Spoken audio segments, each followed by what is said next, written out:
Hello students, मैं वैभव अपने channel निबेड़ knob में आपका स्वागत करता हूं। ये चैनल 10th, 11th और 12th क्लास के मैथ्स सब्जेक्ट के लिए डेडिकेटेड है। अगर आपको मेरा काम पसंद आए तो प्लीज़ वीडियोस को शेयर कीजिए, क्योंकि मेरा मोट्टो ही है क्वालिटी एजुकेशन सबका अधिकार। और अगर आप पूरा सिलेबस कवर करना चाहते हैं तो आप मेरे चैनल को सब्सक्राइब करके प्लेलिस्ट में जाके चैप्टर वाइज, क्लास वाइज सारे वीडियोज़ की प्लेलिस्ट चेक कर सकते हैं। और अब तो आप निबेड़ नॉब को इंस्टाग्राम पे भी फॉलो कर सकते हैं। तो चलिए आज का लेक्चर शुरू करें। स्टूडेंट्स, आज हम क्वाड्रेटिक इक्वेशंस का लास्ट सेगमेंट शुरू कर रहे हैं, जो कि क्वाड्रेटिक इक्वेशंस के रूट्स के नेचर पे है। नेचर ऑफ रूट्स मतलब ये कि हम क्वाड्रेटिक इक्वेशन को एक्चुअली सॉल्व किए बगैर ये बता सकते हैं कि उसके रूट्स किस टाइप के होंगे। एग्जैक्ट नहीं, लेकिन किस टाइप के। जैसे कि हमारे पास इक्वेशन है, जनरल इक्वेशन ले लेते हैं, ax² plus bx plus c is equal to 0। तो मैंने जब पिछली एक्सरसाइज शुरू करवाई थी उससे पहले, मतलब क्वाड्रेटिक फॉर्मूला जब तुम्हें करवाया था, तो तुम्हें बताया था कि डिस्क्रिमिनेंट होता है d b² माइनस 4ac। उसमें मैंने तुम्हें यह भी बताया था कि डिस्क्रिमिनेंट को ये नाम कैसे मिला। डिस्क्रिमिनेंट को डिस्क्रिमिनेंट हम क्यों कहते हैं, मैंने ये भी बताया था। और अगर d हमारा √d जो है वो √b² माइनस 4ac है, तो इसका क्या यूज़ है सॉल्यूशन में। इसका सॉल्यूशन में यूज़ ये है कि हमारा क्वाड्रेटिक इक्वेशन का जो फॉर्मूला है, जो कि रूट्स हैं, वो इस तरह से हम फाइंड आउट करते हैं। तो क्योंकि हम देख रहे हैं कि d का स्क्वायर रूट हो रहा है, तो d अगर ग्रेटर देन 0 है तो ठीक है, क्योंकि पॉजिटिव नंबर है, पॉजिटिव नंबर का स्क्वायर रूट देख सकते हैं। अगर इक्वल टू 0 है तब भी ठीक है, क्योंकि 0 का भी स्क्वायर रूट तो होता ही है। लेकिन अगर d लेस देन 0 आ जाए, क्या d लेस देन 0 आ सकता है? बिल्कुल आ सकता है, क्योंकि d में क्या है, डिफरेंस है, b² माइनस 4ac है। अगर ये 4ac b² से बड़ा हो गया तो d जो होगा ओवरऑल वो लेस देन 0 आ जाएगा। तो हम रूट्स को सॉल्व नहीं कर पाएंगे, मतलब रूट्स तक पहुंच ही नहीं पाएंगे, क्योंकि हम अभी तक ये जानते हैं कि स्क्वायर रूट सिर्फ पॉजिटिव नंबर्स का कर सकते हैं।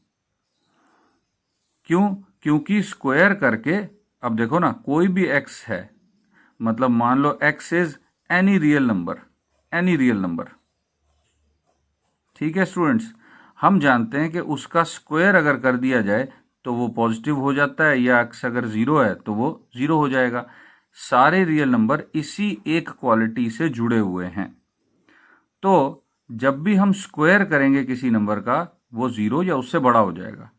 तो इसका मतलब हम स्क्वायर रूट भी उन्हीं नंबर्स का कर सकते हैं जो कि 0 या उससे बड़े हों, क्योंकि जो स्क्वायर बन के गया है वही स्क्वायर रूट होके वापस आएगा।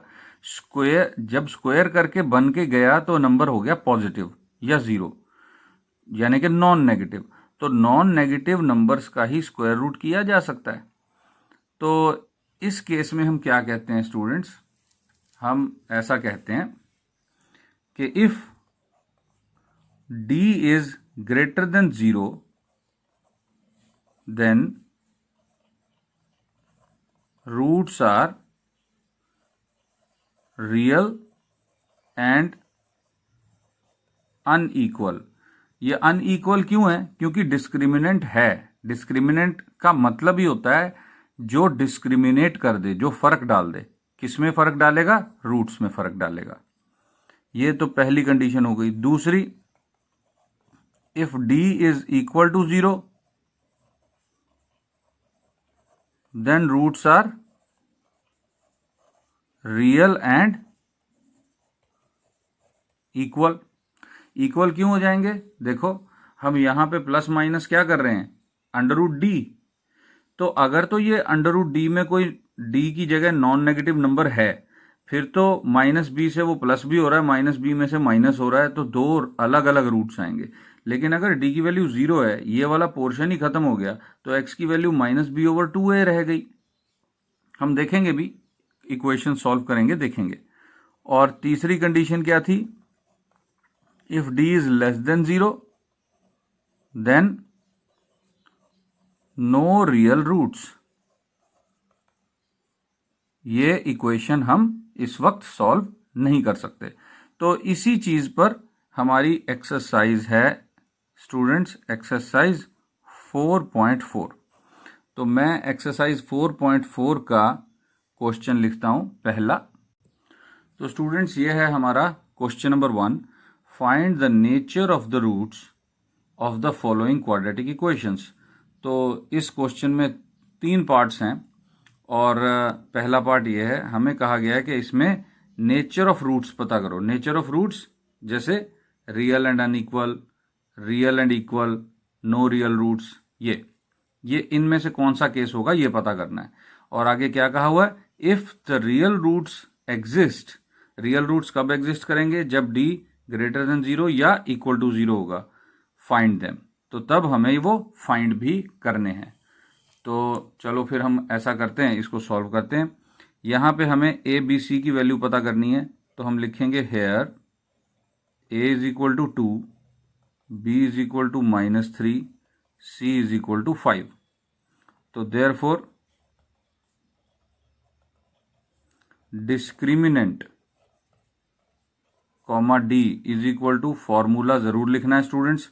फॉर्मूला लिखने के नंबर होते हैं, अगर तुमसे कैलकुलेशन में मिस्टेक भी हो जाती है तो कम से कम फॉर्मूले के नंबर तुम्हें मिल जाएंगे। इज इक्वल टू, अब देखो बी स्क्वायर कितना है? -3 का square 9, minus 4 into A into C. 4 into A मैं रफ में कर लेता हूं, 4 इंटू ए इंटू सी, 8 5 द 40। तो यहां पे आ गया d इज इक्वल टू -31, यानी कि d इज लेस देन 0, छोटा हो गया, माइनस का नंबर आ गया। तो देयरफॉर नो रियल रूट्स, हमने नेचर ऑफ रूट बता दिया कि कोई भी रियल रूट नहीं है। और अगर कोई भी रियल रूट नहीं है तो हम यहां पहुंच गए कि real roots does not exist, तो हमने फाइंड भी नहीं करने आगे, तो क्वेश्चन यहां खत्म हो जाता है। तो ये तो हमारे क्वेश्चन नंबर 1 का फर्स्ट पार्ट था। अब हम चलते हैं इसी क्वेश्चन के सेकंड पार्ट पर। तो ये है स्टूडेंट्स हमारा सेकंड पार्ट। यहां पर हम क्या करेंगे? एबीसी की वैल्यू लिखेंगे। हम लिखेंगे here A is equal to 3, देखो ए 3 है, बी कितना है? -4√3, और सी कितना है? 4। ये हमने किससे कंपेयर करना होता है? A x square plus b x plus c is equal to 0 से। तो एक्स स्क्वायर का कॉफिशिएंट ए, एक्स का कॉफिशिएंट बी, और कांस्टेंट टर्म सी। तो डिस्क्रिमिनेंट की वैल्यू क्या निकलेगी? अब discriminant comma D is equal to B square -4ac। तो बी स्क्वायर कितना होगा? -4√3 का स्क्वायर माइनस 4 इंटू ए कितना है? 3, और सी कितना है? 4। तो हमारे पास डी आ गया 16 इंटू 3, -4 का स्क्वायर 16, और √3 का स्क्वायर 3, माइनस यहां पे भी क्या है? 16 इंटू 3, देखो 4 इंटू 4, तो ये तो बराबर नंबर आ गए, कैंसिल हो गए। तो d इज इक्वल टू 0। तो हमें पता है कि जब d इज इक्वल टू 0 आ जाए तब भी रियल रूट्स होते हैं। तो हम कहेंगे therefore roots are real and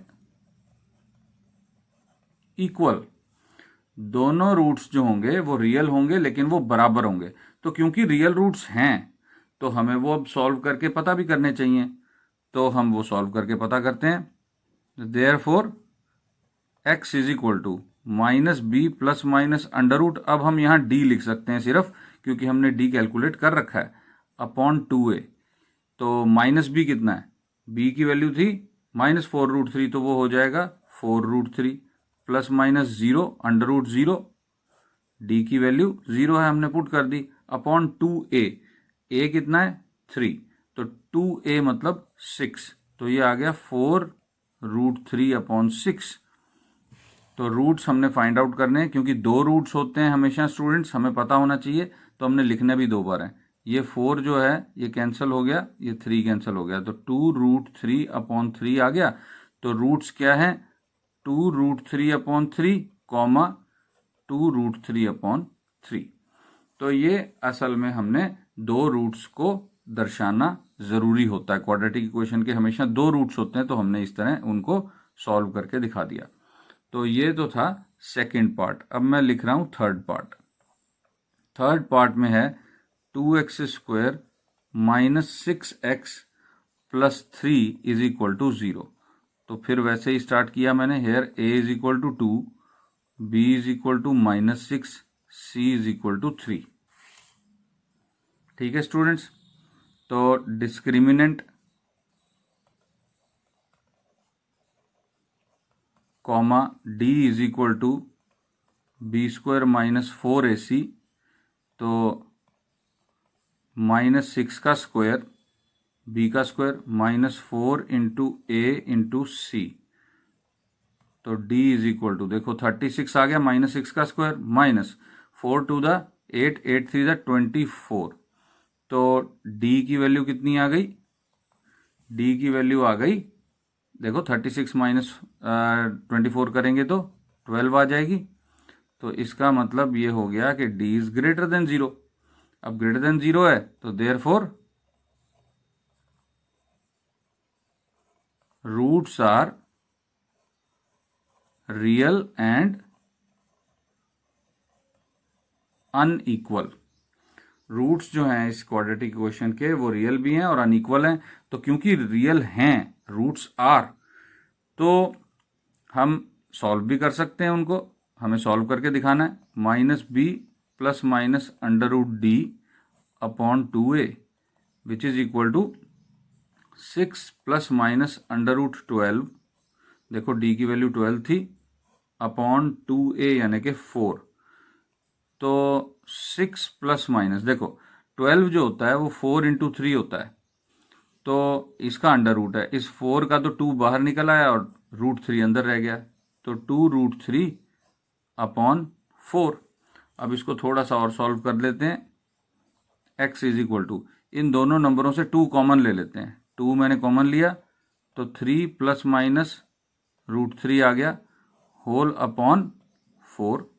ठीक है स्टूडेंट्स, यहां से 3 रह गया, 2 बाहर, और ये 2 बाहर निकल गया, तो ये 2 इससे हो जाएगा कैंसल, ये आ जाएगा 3 plus minus under root 3 upon 2। तो हम रूट्स लिखेंगे, therefore roots are 3 plus √3 upon 2 and 3 minus √3 upon 2। तो ये 2 हमारे रूट्स आ गए इस क्वाड्रेटिक इक्वेशन के। तो ये था स्टूडेंट्स क्वेश्चन नंबर 1। इसमें हमने नेचर ऑफ रूट्स तीनों ही टाइप एक एक क्वेश्चन कर लिया, इसके अलावा कोई और टाइप है ही नहीं। या तो रियल आएगा इक्वल के साथ, या रियल रूट्स आएंगे अनइक्वल के साथ, या आएगा नो रियल रूट्स, और उनको कैसे हल करना है क्वेश्चंस को मैंने तुम्हें सिखा दिया। अब हम चलते हैं क्वेश्चन नंबर 2 पर। तो ये है question number 2 students. Find the values of k for each of the following quadratic equations so that they have 2 equal roots. यानी कि हमें k की वैल्यू पता करनी है अगर हमारे पास इसके इक्वल रूट्स हों, यानी डिस्क्रिमिनेंट की वैल्यू 0 हो। तो यहां पे भी हम पहले डिस्क्रिमिनेंट करेंगे, और डिस्क्रिमिनेंट फाइंड करने से पहले हम कॉफिशिएंट्स दर्ज करेंगे। Here a is equal to 2, b is equal to k, c is equal to 3। तो डिस्क्रिमिनेंट कितना आ गया, discriminant comma d is equal to, formula लिखेंगे b² माइनस 4ac, तो d इज इक्वल टू कितना है k² माइनस 4 इंटू 2 इंटू 3, यानी d is equal to k² minus 8 3 द 24, ये आ गया। हमें कहा हुआ है क्वेश्चन में so that they have two equal roots, यानी क्वाड्रेटिक इक्वेशन के रूट्स इक्वल हैं। तो मैं लिखूंगा since roots are equal comma we get, क्योंकि रूट्स इक्वल हैं। रूट्स इक्वल का मतलब क्या हुआ, discriminant 0, d is equal to 0। देखो क्वेश्चन में कहा गया है कि रूट्स इक्वल हैं, तो मैंने d को 0 पुट करना है।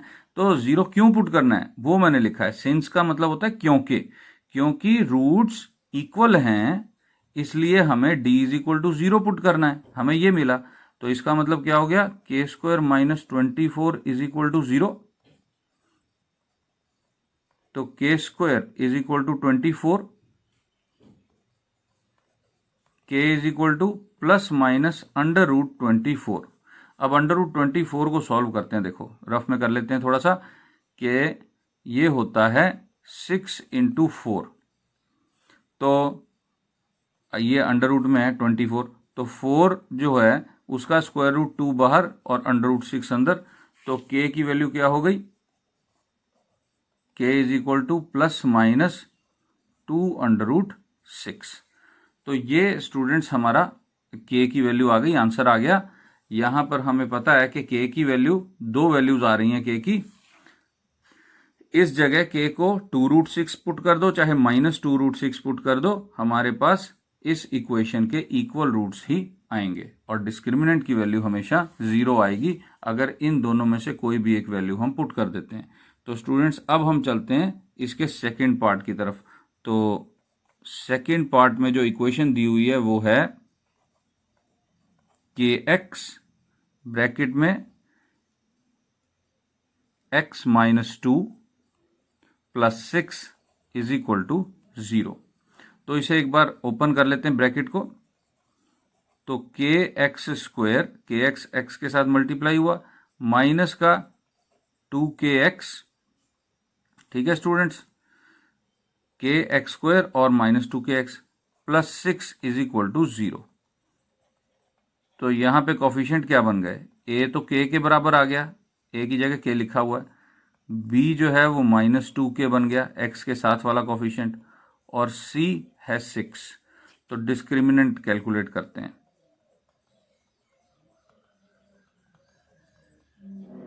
Discriminant comma d is equal to B square minus 4ac, d की वैल्यू कितनी आ गई, माइनस 2k का square minus 4 into K into 6। देखो B square minus 4 into A into सी, तो d की वैल्यू आ गई 4k स्क्वायर माइनस 24k, ये आ गया हमारे पास। अब मैं फिर वही लिखूंगा कि roots are real, since roots are equal, real तो हैं ही, इक्वल भी हैं, तो हमें क्या मिला,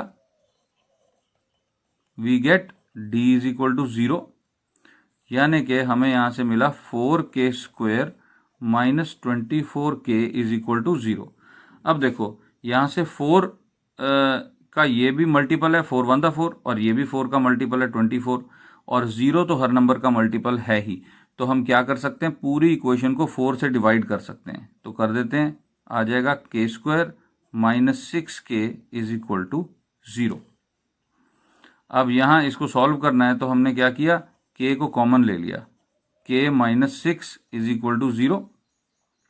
अब देखो ये दो नंबर हैं, एक k और एक k माइनस 6, दोनों का मल्टीप्लाई जो है वो 0 के बराबर है। तो इसका मतलब ये हुआ स्टूडेंट्स कि या तो k 0 के बराबर होगा या k माइनस 6 0 के बराबर होगा, तभी तो दोनों का मल्टीप्लाई 0 के बराबर है।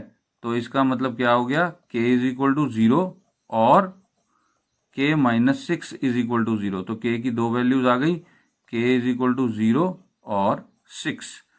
तो इस तरह से हमारा आंसर हो गया सॉल्व। और अब हम चलते हैं क्वेश्चन नंबर 3 की तरफ।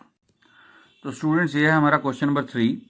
Is it possible to design a rectangular mango grove whose length is twice its breadth and area is 800 meter square?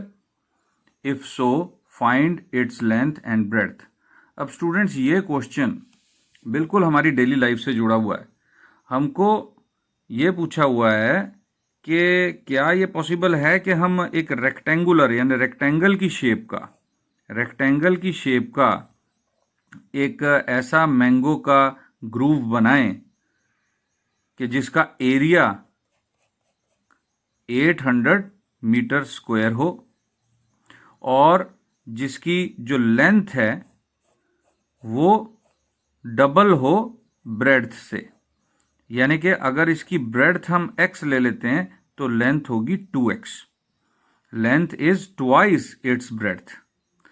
तो ये तो बड़ा ही डेली लाइफ से जुड़ा हुआ क्वेश्चन है स्टूडेंट्स. और ये सारी चीजें हमें हेल्प कौन सा टूल कर रहा है मैथ का? क्वाड्रेटिक इक्वेशन हेल्प करती है इन चीजों को सॉल्व करने में कि क्या ऐसे रेक्टेंगल का एरिया 800 मीटर स्क्वायर आ सकता है. बेसिकली क्वेश्चन ये है. और अगर आ सकता है तो वो साइड्स भी निकालो, length and breadth find out करो. If so find its length and breadth. तो स्टूडेंट्स इसमें हमें क्या करना पड़ेगा?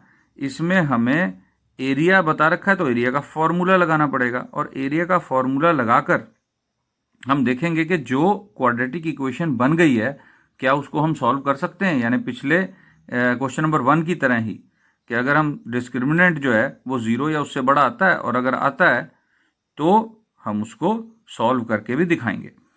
तो सबसे पहले तो क्योंकि मैंने क्या कहा कि x इसकी ब्रेड्थ और 2x इसकी लेंथ, तो मैं यही लिख रहा हूं. Let breadth of mango groove is equal to x metre. मैं मीटर मान सकता हूं क्योंकि एरिया मीटर स्क्वायर में दिया हुआ है. Let length of mango groove is equal to 2x metre. मैंने x को डबल किया क्योंकि क्वेश्चन में क्या है? Length is twice its breadth. Twice का मतलब होता है डबल यानी 2 से मल्टीप्लाई. तो हमें एक चीज तो दे रखी है और जो चीज दे रखी होती है उसमें हम गिवन करके लिखते हैं. Given area of mango grove is equal to 800 metre square. तो जो एरिया है उसका फॉर्मूला भी लगा देते हैं. लेंथ इंटू ब्रेड्थ होता है स्टूडेंट्स एरिया. तो 2x into x is equal to 800. Length into breadth is equal to area. तो 2x square is equal to 800. यहां पर x स्क्वायर की क्या वैल्यू आ गई? 2 से डिवाइड कर दिया 400. तो अब हमें डिस्क्रिमिनेंट भी फाइंड आउट करने की कोई जरूरत नहीं है स्टूडेंट्स यहां पर, क्योंकि हम देख रहे हैं कि डिस्क्रिमिनेंट जो है वो क्या आएगा? वो 0 आएगा. या फिर अगर डिस्क्रिमिनेंट की वैल्यू नहीं भी पता चल रही तो हम जानते हैं कि किसी भी नंबर का स्क्वायर जो है वो पॉजिटिव नंबर हो सकता है, कोई प्रॉब्लम नहीं है. इवन के नंबर का स्क्वायर पॉजिटिव ही होता ही है. तो x का स्क्वायर 400 हो सकता है. हम ऐसा x फाइंड आउट कर सकते हैं. तो x की वैल्यू क्या आ गई? अंडर रूट ऑफ 400 यानी कि 20. अब तुम कहोगे कि सर आपने पिछली बार तो k स्क्वायर की वैल्यू फाइंड की थी तो प्लस माइनस लगाया था, यहां क्यों नहीं प्लस माइनस लगाया?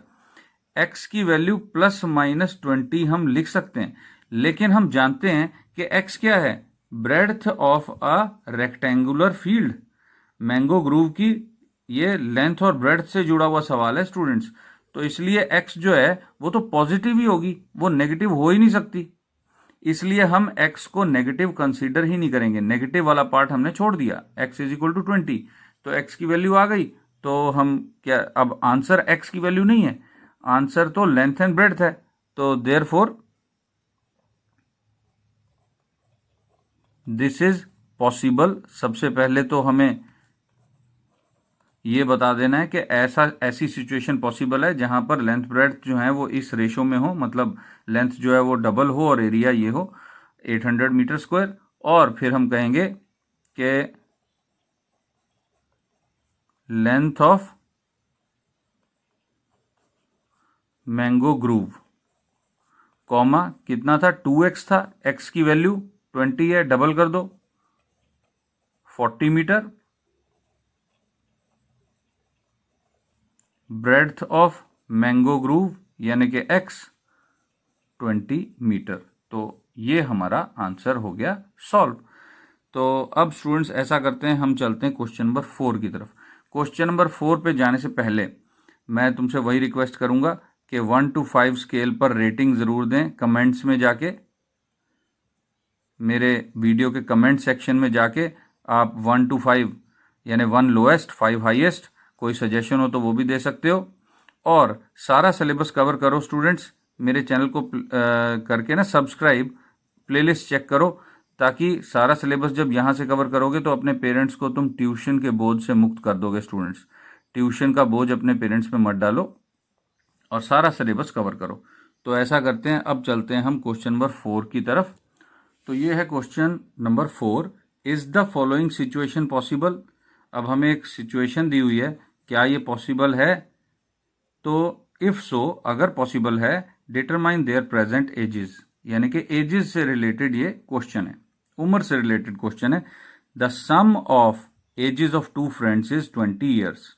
दो फ्रेंड्स हैं ए और बी, मान लो ए और बी दो फ्रेंड्स हैं, और दोनों की उम्र अगर हम जोड़ दें तो वो कितनी बन जाती है, 20। यानी कि एक x है, यानी कि अगर x को भी छोड़ो, दोनों का जोड़ उम्र का 20 है। अगर एक मान लो 5 साल का है तो दूसरा कितना होगा, 15 साल का। कैसे फाइंड आउट किया, 20 में से 5 को माइनस किया तो दूसरे की एज 20 माइनस एक्स होगी। अब एक और सिचुएशन दी हुई है, 4 ईयर्स एगो, यानी 4 साल पहले। अब 4 साल पहले, आगे पढ़ने से पहले ऐसा करते हैं, इनकी उम्र लिख लेते हैं। 4 4 माइनस कर दो दोनों में से, देखो x में से 4 माइनस कर दिए और 20 माइनस एक्स में से भी 4 माइनस कर दिए। 4 साल पहले इन दोनों की एज ये थी। द प्रोडक्ट ऑफ, सम होता है प्लस और प्रोडक्ट होता है multiply. The product of their edges in years was 48। मतलब उन दोनों की एज, ये जो x माइनस 4 और 16 माइनस एक्स है, इनका मल्टीप्लाई जो था वो 48 था। अब क्योंकि यहां पे हमने ईयर्स कंसिडर किया है, ये भी ईयर्स होंगे तो 48 भी ईयर्स ही हैं। यानी कि ये क्वेश्चन है ना, इन ईयर वॉज 48, तो इसका मतलब ये है कि जो 48 दिया हुआ है ये उनके एजेस को, उम्रों को, दोनों की उम्रों को हमने ईयर्स में ही, सालों में ही नापा है, ना कि हमने महीनों में या दिनों में कैलकुलेट किया है। तो हम x माइनस 4 और 16 माइनस एक्स से चल सकते हैं। तो देखो ये एक क्वाड्रेटिक क्वेश्चन बन जाएगी और इस तरह हम देखेंगे कि ये सॉल्व हो सकती है कि नहीं।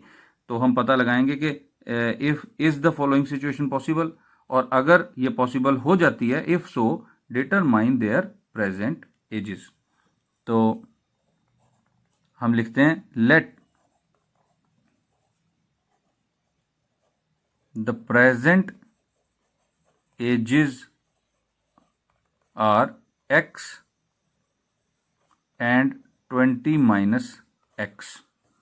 ऑब्वियसली ईयर्स में ही चल रहा है काम। तो 4 years ago, 4 years ago their ages x minus 4 and 16 minus x. देखो 20 में से 4 माइनस होंगे 16 हो जाएगा। अकॉर्डिंग टू क्वेश्चन इन दोनों का जो मल्टीप्लाई है, प्रोडक्ट है, वो किसके बराबर आ जाएगा, 48 के।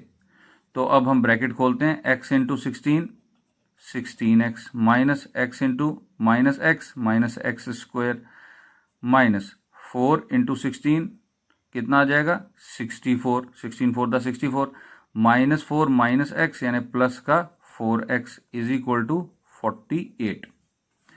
तो ये 48 भी इधर ही ले आते हैं, माइनस का एक्स स्क्वायर, ठीक है स्टूडेंट्स, इंप्लाइज दैट ये माइनस का एक्स स्क्वायर अब 16x है और प्लस का 4x है, प्लस होके हो गया 20x। अब माइनस का 64 है और ये 48 भी माइनस का हो गया इस तरफ आके। तो क्वाड्रेटिक इक्वेशन क्या बन गई, -x² प्लस 20x माइनस का, अब देखो 60 और 40 प्लस करोगे तो 100 हो जाएगा, 4 और 8 प्लस करोगे तो 12 हो जाएगा, यानी कि 112। तो हमें ये इक्वेशन अच्छी इसलिए नहीं लग रही क्योंकि x² के आगे माइनस है, हमें ये तो प्लस में ही अच्छा लगता है। तो इसके लिए हम क्या करेंगे, पूरी इक्वेशन को माइनस से मल्टीप्लाई कर देंगे। x² minus 20x plus 112 is equal to 0। अब अगर ये क्वाड्रेटिक इक्वेशन सॉल्व हो जाती है, यानी रूट्स रियल होते हैं, तो ये सिचुएशन पॉसिबल है, अदरवाइज नहीं है। तो इसका क्या तरीका होता है, डिस्क्रिमिनेंट फाइंड आउट करने का। तो हम बिल्कुल उसी तरह चले, here a is equal to 1, b is equal to -20, c is equal to 112। ठीक है स्टूडेंट्स, तो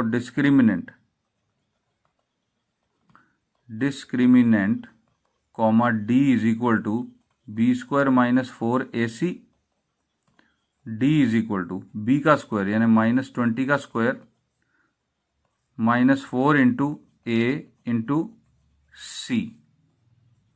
तो d कितना आ गया, ये तो आ गया 420 का स्क्वायर माइनस ये 4 इंटू 1 4, 4 जब 112 से मल्टीप्लाई होगा तो 448 आ जाएगा। तो ये तो भाई गड़बड़ हो गई। क्या गड़बड़ हो गई, ये सिचुएशन सॉल्व ही नहीं हो सकती क्योंकि d माइनस का आ गया, which implies d is less than 0। d less than 0 है तो which implies no real roots, therefore this situation is not possible, यानी कि ऐसा नहीं हो सकता। कैसा नहीं हो सकता, ऐसा नहीं हो सकता कि दो इंसानों की उम्र का जोड़ फिलहाल 20 हो और 4 साल पहले उनकी उम्रों का जो प्रोडक्ट है वो 48 हो।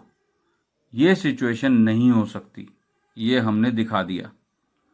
तो अब तुम्हें पता चल गया। अब मैं एक बार फिर रिपीट कर देता हूं कि ऐसा कभी भी नहीं हो सकता कि दो पर्सन्स हैं, उन दोनों की जो एजेस हैं उनका जोड़ फिलहाल 20 हो, लेकिन 4 साल पहले उनकी दोनों की जो एजेस हैं उनका मल्टीप्लाई करो नंबरों का तो 48 आए। ऐसा नहीं हो सकता। ये हमने अपने सॉल्यूशन में करके दिखा दिया। और हेल्प कहाँ से मिली, हेल्प हमें मिली क्वाड्रेटिक इक्वेशन से। हमने क्वाड्रेटिक इक्वेशन बनाई सिचुएशन के हिसाब से और देखा कि डिस्क्रिमिनेंट जो है वो नेगेटिव है, यानी कि हम कोई भी रियल एक्स फाइंड आउट कर ही नहीं सकते इस इक्वेशन के लिए। तो ये सिचुएशन पॉसिबल नहीं है। तो अब हम ऐसा करते हैं, क्वेश्चन नंबर 5 की तरफ चलते हैं। तो स्टूडेंट्स ये है हमारा question number 5। Is it possible to design a rectangular park of perimeter 80 metre and area 400 metre square. तो हमें एक और सिचुएशन दी गई है कि क्या ये सिचुएशन बन सकती है। इफ सो, अगर बन सकती है, find its length and breadth. अगर ये पॉसिबल है तो पता भी करो। तो हम बना के देखते हैं कि एक रेक्टेंगुलर पार्क किस तरह बनेगा। ये रेक्टेंगल बनाया हमने और हमें कहा गया कि इसकी जो पेरीमीटर है, यानी कि ये साइड्स का जोड़, इसकी बाउंड्री पूरी की पूरी, वो कितना है, 80 मीटर है। और एरिया कितना है, एरिया जो है वो 400 है। तो इसकी एक साइड x और एक साइड y हम मान के चल सकते हैं। अब भाई y को लाना पड़ेगा, क्या करें, y के बगैर यहां काम नहीं चलेगा, लेकिन हम y को खत्म कर देंगे, कोई बात नहीं। ये सोचने की जरूरत नहीं कि ये दूसरा वेरिएबल कहां से आ गया, क्योंकि रेक्टेंगल है ना, दो अलग साइडें हमें माननी पड़ेंगी। तो मैं लिख रहा हूं let length of park x metre. क्यों, क्योंकि दोनों चीजें मीटर में दी हुई हैं, एरिया मीटर स्क्वायर में और पेरीमीटर मीटर में। तो हम पार्क की जो लेंथ और ब्रेड्थ है वो मीटर में ही मानेंगे। Let breadth of park y metre. तो given perimeter of park. Perimeter कितना दिया हुआ है? 80 मीटर। इसका मतलब क्या हो गया? पेरीमीटर का क्या फॉर्मूला होता है? 2 ब्रैकेट में length plus breadth is equal to 80। इसका मतलब क्या आ गया? 2 से डिवाइड किया तो x plus y is equal to 40। 2 से डिवाइड कर दिया तो x प्लस वाई 40 है। तो अब यहां से y को हम गायब कर सकते हैं, यानी कि हमारे पास आ गया y is equal to 40 minus x. और पेरीमीटर की बात कर ली, अब हम एरिया की बात भी करेंगे। Given area of park 400 metre square. तो एरिया होता कितना है? Length into breadth x into y is equal to 400। और अब y की वैल्यू तो हम ये देख चुके हैं, पुट करेंगे 40 minus x is equal to 400। अब हमारी क्वाड्रेटिक इक्वेशन की फॉर्मेशन हो रही है। देखो स्टूडेंट्स, तो x इंटू 40 यानी 40x minus x into minus x, x का स्क्वायर इज इक्वल टू 400। तो ये 400 इधर ले आए, माइनस एक्स स्क्वायर को पहले लिख दिया, plus 40x minus 400 is equal to 0। अब फिर से ये ऐसी इक्वेशन बन गई जो हमें कोई खास पसंद नहीं आ रही, क्योंकि एक्स स्क्वायर माइनस में है। तो हम इसको ठीक कर देंगे, माइनस से मल्टीप्लाई कर देंगे, x square minus 40x plus 400 is equal to 0।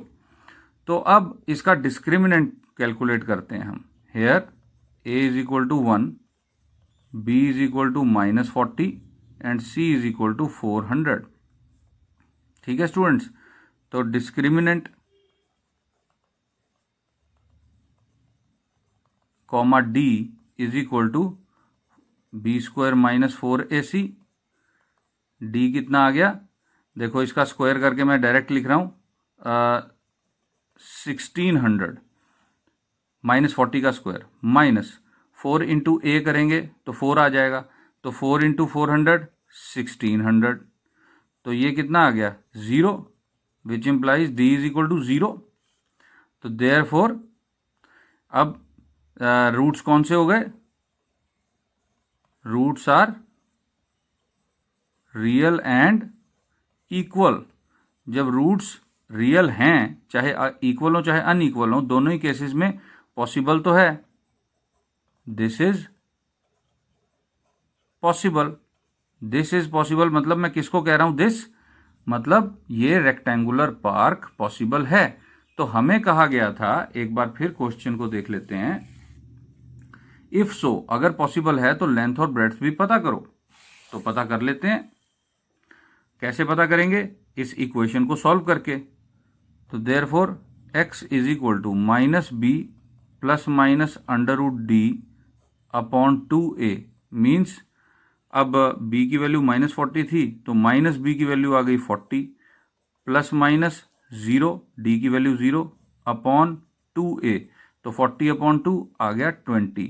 x की वैल्यू 20 है तो y कितना होगा? देयरफॉर y हमने पता किया था 40 माइनस 20, वो भी 20 आ गया। तो ये रेक्टेंगुलर पार्क एक्चुअली स्क्वायर में तब्दील हो गया। स्क्वायर में, क्योंकि स्क्वायर भी तो रेक्टेंगल ही होता है, तो हम क्या कहेंगे? Therefore length of park 20 metre, breadth of park 20 metre. तो सारे के सारे स्क्वायर जो होते हैं वो रेक्टेंगल ही होते हैं, तो हमारे पास हमारा आंसर आ गया। तो स्टूडेंट्स, इस तरह ये चैप्टर हो गया कंप्लीट। इसकी प्रैक्टिस करो, ट्यूशन से बचो, सारा का सारा सिलेबस ऑनलाइन करो। ये क्लासेस तुम्हारी हेल्प के लिए हैं। और मेरी तरफ से इस क्वाड्रेटिक इक्वेशन चैप्टर के लिए best of luck and thank you for watching.